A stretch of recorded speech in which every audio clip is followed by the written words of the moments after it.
Jack Bogle built Vanguard on a single radical premise. He argued that mechanically doing nothing, buying every stock in an index, keeping fees near zero, and executing trades with absolute transparency would defeat the discretionary judgment of active managers over a long enough timeline. Decades of market data vindicated that premise completely. Trillions of dollars flowed out of high-fee mutual funds and directly into passive index trackers, cementing Bogle's philosophy as the dominant force in modern equity markets. But embedded inside this triumph is a structural flaw. The exact mechanism that makes Vanguard cheap and reliable, its strictly rules-based, calendar-driven trading schedule, has turned it into the most predictable large-lot actor in the global financial system. In institutional trading, predictability equals exploitability. When a market participant announces exactly what they are going to buy, exactly how much they need, and the exact date they are going to buy it, other participants will arrange to be on the profitable side of that forced transaction.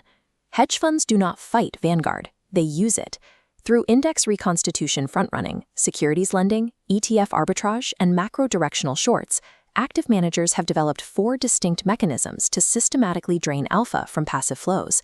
Vanguard's strict adherence to its own rules has inadvertently built a permanent toll booth in the capital markets, allowing active managers to extract billions of dollars directly from passive investors. The first extraction method relies on index reconstitution. Major benchmarks like the S&P 500 and the Russell 2000 periodically update their holdings, adding growing companies and deleting shrinking ones. These additions and deletions are announced publicly, weeks before the effective date. The trade structure is a simple matter of logistics. Once an addition is announced, hedge funds buy the required stock at current prices. They stockpile the inventory. Then they wait for the scheduled date when passive index trackers are mathematically forced to buy, and they sell their inventory directly into that massive wave of forced demand at inflated prices. They simultaneously execute the inverse trade on the deletions. They short the stock slated for removal, wait for the passive funds to dump millions of shares, and cover their short positions at a steep discount. This chart visualizes the precise cost of forced trading, based on peer-reviewed research. S&P 500 trackers suffer a 21 to 28 basis point annual drag. Russell 2000 trackers bleed 38 to 77 basis points. Translating that minimum drag across the $4.6 trillion tracking the index equates to roughly $9.7 billion transferred annually to pre-positioning hedge funds.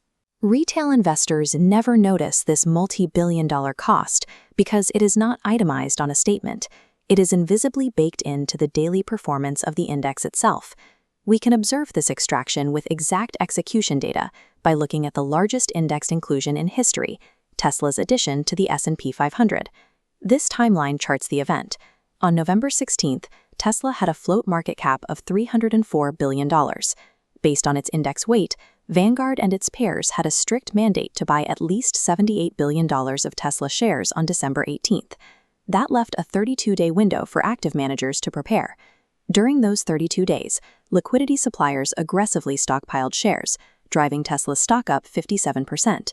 Meanwhile, the displaced stock tumbled 17% as traders shorted the deletion.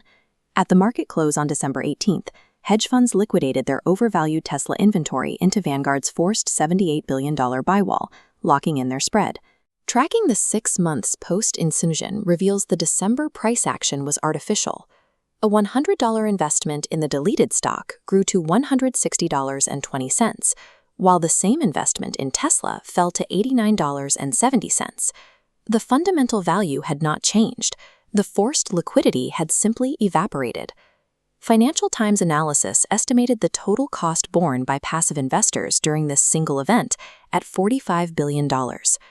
The massive scale of the loss proves the severe inefficiency of strict, calendar-based trading mandates. The sheer mass of Vanguard's holdings enables 2 more distinct arbitrage strategies. The first is securities lending. Because index funds hold tens of thousands of securities with near-zero turnover, they function as massive warehouses of borrowable stock.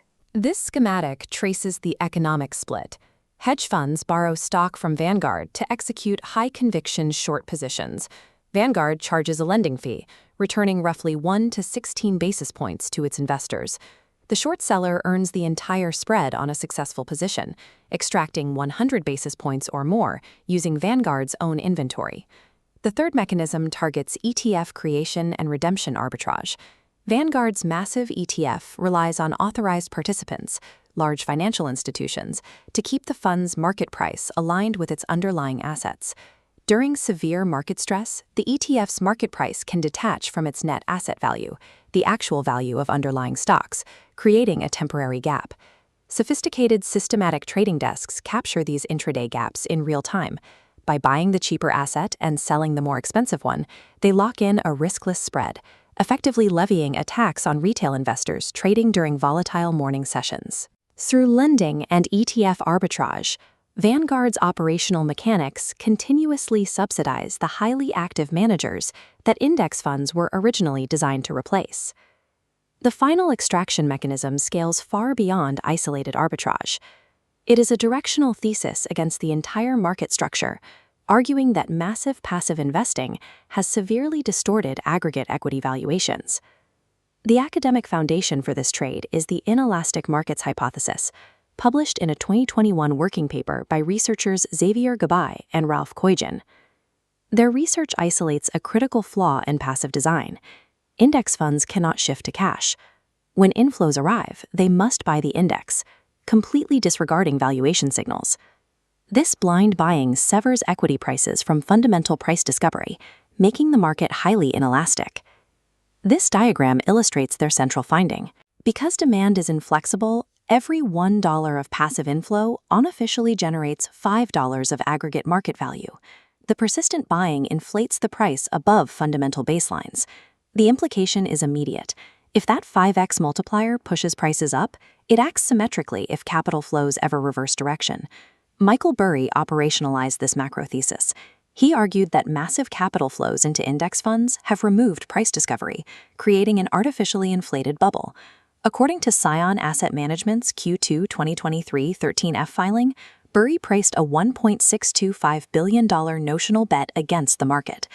By buying put options on the two largest passive ETF vehicles, SPY and QQQ, he acquired massive downside exposure. This secured a massive levered position against the index trackers, capitalizing on the systemic risk. Index funds face a threat far greater than localized front-running, the structural fragility of a market permanently inflated by blind, mechanical capital flows. If the timing of reconstitution trades and the mechanics of ETFs are known vulnerabilities, the obvious question is why Vanguard does not deploy countermeasures to stop the front-running and close the arbitrage gaps. This slider visualizes Vanguard's unresolvable dilemma. Any attempt to execute trades early or deviate from the set calendar immediately introduces tracking error, the exact difference in performance between an index fund and the benchmark it is supposed to copy. Vanguard's absolute core mandate is zero tracking error. To fulfill their promise to their investors, they must lock their execution schedule to the benchmark, accepting the extraction as the unavoidable cost of doing exactly what they advertised. This ledger aggregates the total annual friction, billions lost to S&P 500 front-running, substantial alpha given away through predictable rebalancing schedules, and systemic risks capitalized on by macro short sellers taking multi-billion-dollar directional bets. None of these extraction strategies require Vanguard to fail or to act maliciously. They only require Vanguard to succeed at following its own rules, mechanically, every single time. Vanguard's true gift to its investors is certainty, near-zero expense ratios, and absolute mechanical obedience to the index. But that identical certainty is exactly what makes it the most productive toll booth for active managers. As long as passive funds promise absolute predictability, hedge funds will be standing by to monetize it.